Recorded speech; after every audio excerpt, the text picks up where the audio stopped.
Is so Jewish that our most celebrated annual ritual is gathering around a table. And even as we know that a giant feast awaits us in the kitchen, complaining for hours about how hungry we are. This is our most celebrated annual ritual. In our family, it's 3 to 4 hours before we get to the food. And then it's another 3 to 4 hours before bedtime. And in between, there's a lot of singing, some fierce debates, and always plastic frogs. But of course, even with all of this, the very heart of our Seder is the story that we tell. For thousands of years, our people have gathered around tables like this to tell and to retell our origin story, the story that has sustained the Jewish people for thousands of years. We retell this story not as an accounting of a historical event. I'm honestly not even interested in that question. We tell this story as a reminder of eternal truths, a moral and spiritual frame of reference for all times, including our own.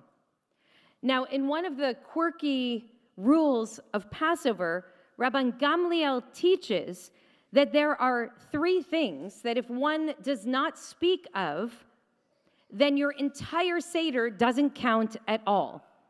And those 3 things are Pesach, matzah, and maror. The paschal sacrifice, the matzah, and the maror. And I just translated 3 Hebrew words by using 3 Hebrew words. I understand the absurdity of that. These 3 symbols of the Seder, again, are so central, apparently, that were we to neglect to mention them, we would have to go back and do the whole 8 hours again. In your Haggadot next week, you are going to see varying interpretations of why these 3 are considered by Rabbi Gamliel to be the most important, and why he poses them in this order. The multiplicity of responses to these questions reveals that there is no one settled interpretation, which I am taking this year as an open invitation to offer 3 of my own interpretations in my own order as well. So here they are, 3 core ideas for Passover in the year 2025, 5785, offered in the midst of uncertainty, upheaval, and heartache. 3 lessons from our far distant past, an urgent cry to us in our own time. I will start with the maror, the bitter herb, reminding us of the bitterness of the suffering of our ancestors in Egyptian bondage. Now, the first 2 chapters of Sefer Shemot, of the book of Exodus, take Bnei Yisrael, the children of Israel, on a journey of descent, transitioning within only 1 short verse from our people being fruitful and abundant and thriving and strong to a new king emerging, determined to quash the body and crush the spirit of our ancestors through harsh labor and even infanticide.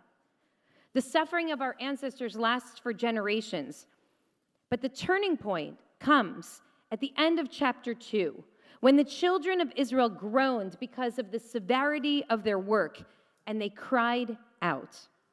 And God heard them, and God remembered the covenant, and their cry becomes the catalyst for their redemption.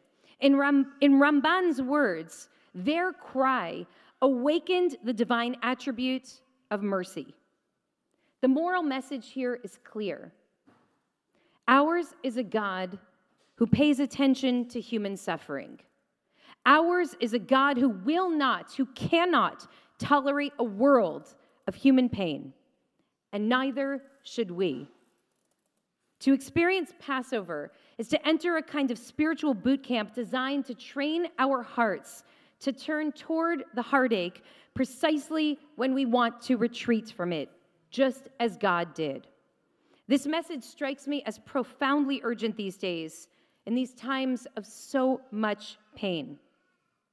Michael Manikin is a wise, brave, and humble and ascendant voice in our time. And he spoke in a conference in New York last week about Smol Emuni, the Israeli religious left. Their movement, he explained, exists to address some of the same painful questions that we ask in this community again and again. Questions like, how are we to perceive the meaning of God's moral demands in light of violent political interpretations of those who claim to speak in God's name? What happens to the Jewish soul when we refuse to acknowledge the suffering of the other? A refusal that, in our time, Michael pointed out, is having the perverse result of sacrificing our own hostages in the name of vengeance. This question calls out to me with a burning intensity. What happens to our hearts when we can no longer see each other? Perhaps this year, the taste of the maror will remind us that draping in the banner of our tradition or of our people or of our party or of our country while diminishing and denying human suffering of others undermines not only our deepest and most foundational Torah, but also our humanity. This is a chilul Hashem. This is a desecration. Before us and all around us is a landscape of human heartache. Perhaps the maror this year will awaken within us the moral strength to face that anguish, especially when we want to deny it, to retreat from it. Perhaps it will remind us that the most direct way that you and I can embody the image of God is to stand with those who are suffering, even when it hurts us to do so. As Rav Kook wrote, the pain of others must shake the very soul of the righteous. We would do well to remember that in our time. We who expect and demand that the world sees our pain, please, please open our hearts to see the pain of the other too. Second symbol is the Pesach, the Paschal Lamb. Remember that on the night of the 10th plague, Israel was instructed to slaughter an animal as a Pesach offering and paint the blood onto the lintel and 2 doorposts. This was intended to protect the Israelite households from the angel of death, an outward sign to pass over their homes and spare their firstborns. But of course, God and the angel knew exactly which homes were Israelite and which ones were Egyptian. So what then is the significance of the placement of blood on the doorpost? It's clear that this ritual is not for God and is not for the angel, but for the people themselves. I imagine that they were utterly terrified that night. But these people who were battered but not broken, having endured so much humanity over hundreds of years, needed to step forward to show, as for no rights, that they were not passive recipients of divine salvation, but they were active participants, that they had to be part of their own redemption story.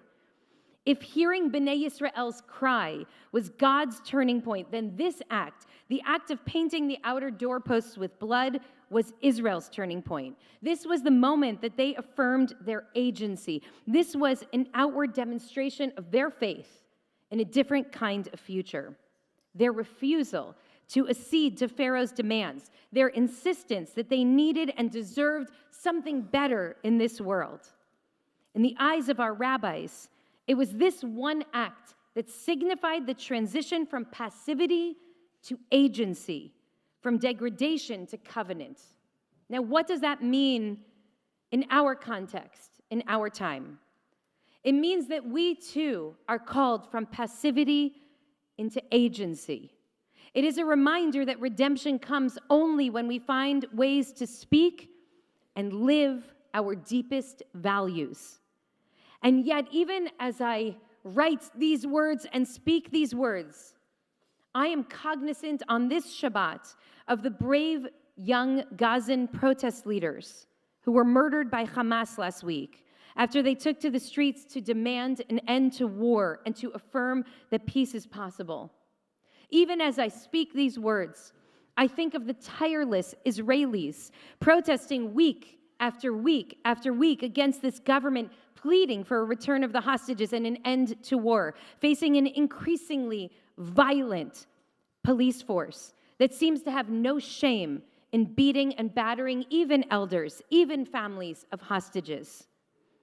I think of the young Latina woman in our own community, a daughter of immigrants here in Los Angeles, who shared this week how empowered she felt in 2016 when she organized a walkout in her school. Oh, what it meant to be able to do something, to say something. And I think about how she wept when she said that now she could never do the same thing because it would surely result in her arrest and perhaps endanger the lives of the people she loves. Perhaps as we name the Pesach, the Paschal sacrifice at our Sedarim this year, we will consider this paradox. To act today could be to risk everything. And yet, like our ancestors, we must also weigh what is the cost of not acting at all? What future then will we most certainly face? And as we evaluate, as we make this dangerous calculation, I invite us to remember the models of resistance exhibited in Exodus chapters 1 and 2. Taking to the street is not the only way. It is one powerful way to use our voices. But we also can resist through acts of speaking and writing and creating art and affirming love and making life.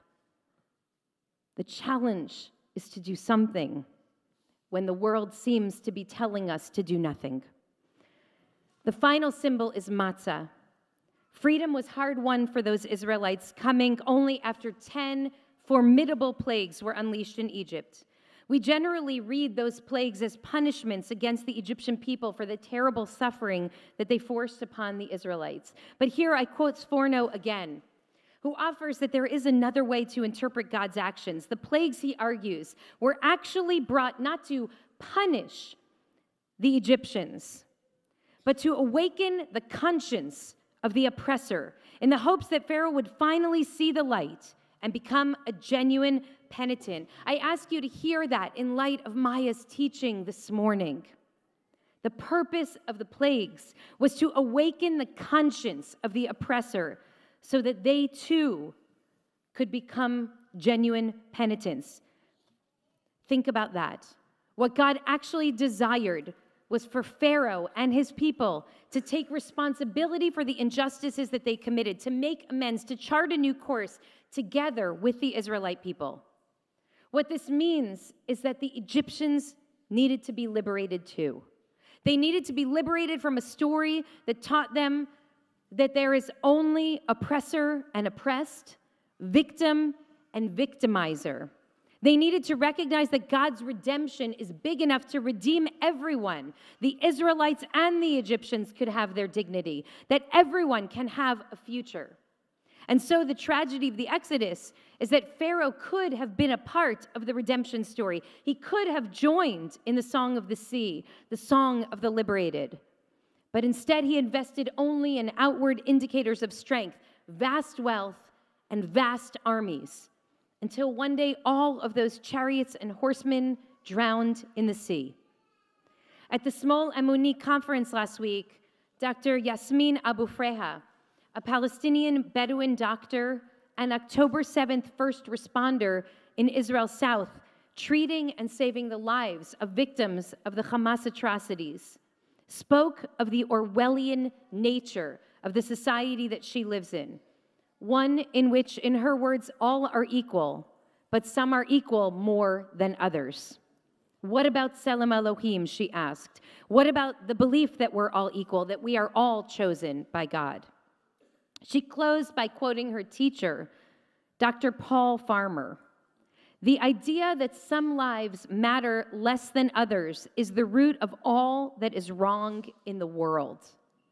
That, he said, is the central pathology of our time.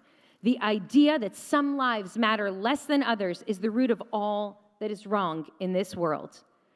This is the lesson that Pharaoh failed to learn. But we, you and I, still can. Now, the matzah itself is said to be both the bread of affliction and also the bread of our redemption.